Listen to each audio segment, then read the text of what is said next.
Friends, welcome to our channel. Brahmamudi serial next ఎపిసోడ్లో ఏం జరగబోతోందో ఈ వీడియోలో చూసి తెలుసుకుందాం. కావ్యని చంపేద్దాం మామ్ అని అన్న రాహుల్. అసలేం జరిగింది అని తెలుసుకోవడానికి ఈ వీడియోని స్కిప్ చేయకుండా ఎండ్ వరకు చూసేయండి. అనామిక సామంతులు ఇద్దరూ కలిసి చెస్ గేమ్ ఆడుతూ ఉంటారు. అలా సామంత్ అనామికకి చెక్ పెడతాడు. అప్పుడు అనామిక మళ్ళీ సామంత్కి చెక్ పెడుతుంది.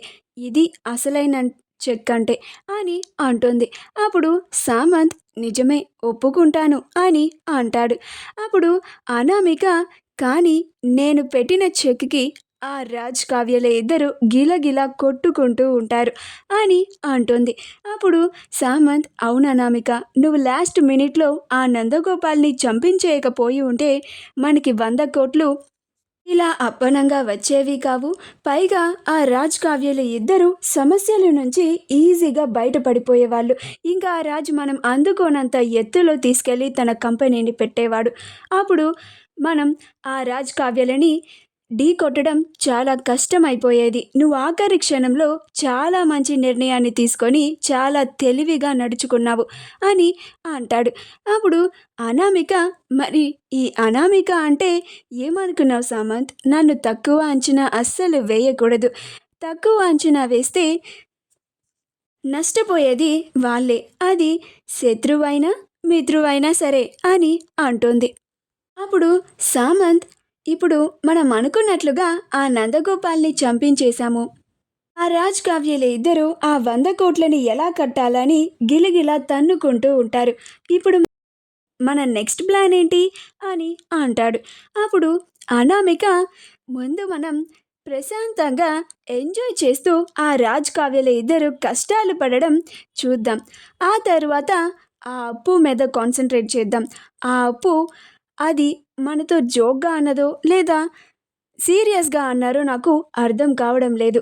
కానీ ఆ అప్పు నిజంగానే పోలీస్ అయితే మాత్రం మన వైపు ఒక కన్నేస్తుంది. అది చాలా నిజాయితీ గల పిల్ల. ఎవ్వరు తప్పు చేసినా కానీ తీసుకెళ్ళి సెల్లో పడేస్తుంది. అది ఆఖరికి కళ్యాణ్ అయినా సరే తీసుకెళ్ళి సెల్లో పడేస్తుంది. అందుకే మనం చాలా జాగ్రత్తగా ఉండాలి. వీలైనంత వరకు ఆ అప్పుని పోలీస్ని అవ్వనివ్వకుండా చేయాలి.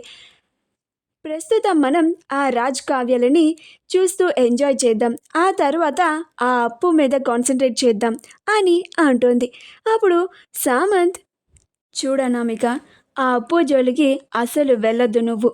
ఎందుకంటే మనం ఇప్పుడు వెళ్ళి ఆ అప్పుతో గొడవ పెట్టుకుంటే మన దరిద్రం బాగోక మనం ఎంత ప్రయత్నించినా కానీ ఆ అప్పు పోలీస్ అయిపోతే నేరుగా మన ఇద్దరిని తీసుకెళ్ళి సెల్లో పడేసి మనం చేసినవన్నీ బయటికి కక్కిస్తుంది.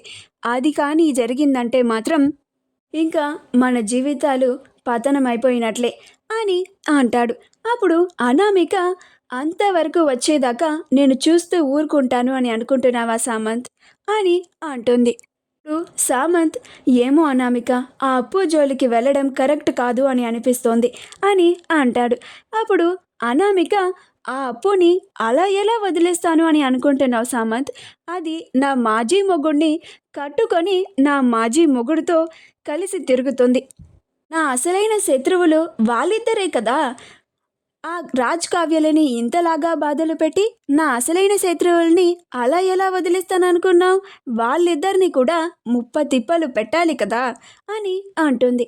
అప్పుడు సామంత్, వాళ్ళిద్దరూ కుటుంబాలని వదిలేసి ఎక్కడో చిన్న రూమ్ తీసుకొని ఎన్నో కష్టాలు పడుతూ బతుకుతున్నారు. వాళ్ళని కూడా వదిలిపెట్టవా అనామిక అని అంటాడు. అప్పుడు అనామిక, వదిలిపెట్టను. వాళ్ళు రోడ్డు మీద అడుక్కు తింటున్నా కానీ వదిలిపెట్టేదే లేదు. ఎందుకంటే ఆ అప్పు వల్లే నా జీవితం ఇంతలాగా నాశనమైపోయింది. లేకపోతే ఎంతో చక్కగా నేను ఆ దుగ్గిరాల కుటుంబంలో ఉండి ఆ భోగ భాగ్యాలని అనుభవిస్తూ ఉండేదాన్ని. ఇప్పుడు ఇలా జైలుకి వెళ్ళి వచ్చిన దానిలాగా ఉండి పగలు ప్రతిగాలు అంటూ తిరుగుతున్నాను అని అంటోంది.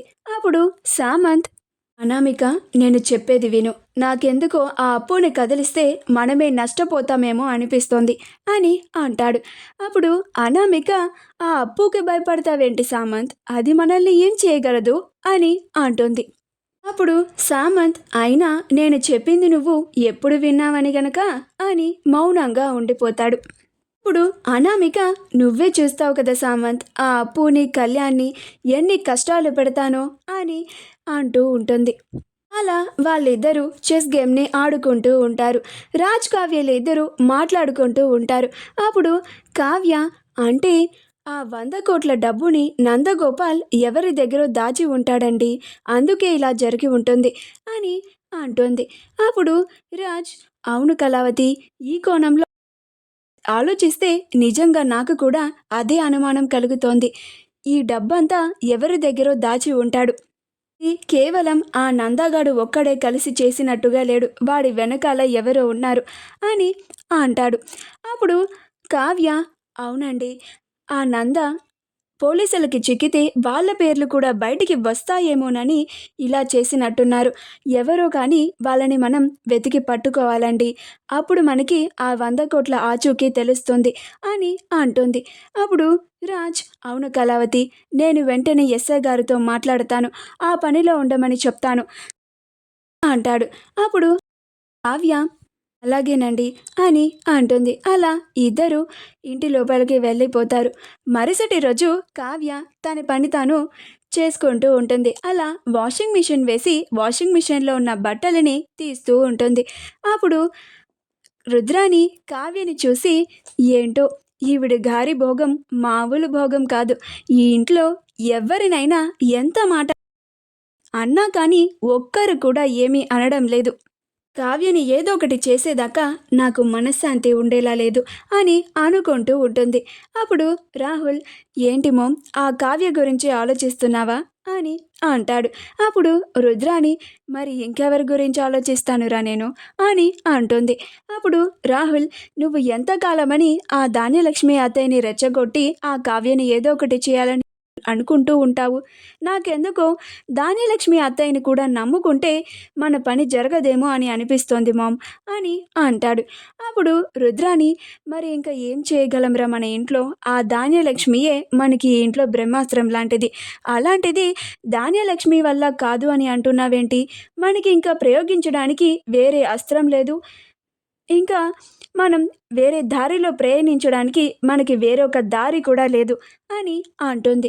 అప్పుడు రాహుల్, మనం అనుకోవాలే కానీ ఒక మంచి సొల్యూషన్ ఉంది మామ్ నా దగ్గర, ఇది పర్మనెంట్ సొల్యూషన్ అని అంటాడు. అప్పుడు రుద్రాని, ఏంటిరా అది అని అంటుంది. అప్పుడు రాహుల్, ఆ కావ్యని ఈ లోకంలోనే ఉండకుండా చేస్తే ప్రాబ్లమ్స్ అన్నీ సాల్వ్ అయిపోతాయి కదా మామ్ అని అంటాడు. మా వీడియో కనుక మీకు నచ్చినట్లయితే లైక్ చేయండి, షేర్ చేయండి, మా ఛానల్ని సబ్స్క్రైబ్ చేసుకోండి, పక్కనే ఉన్న బెల్ ఐకాన్ని క్లిక్ చేయడం మాత్రం మర్చిపోకండి.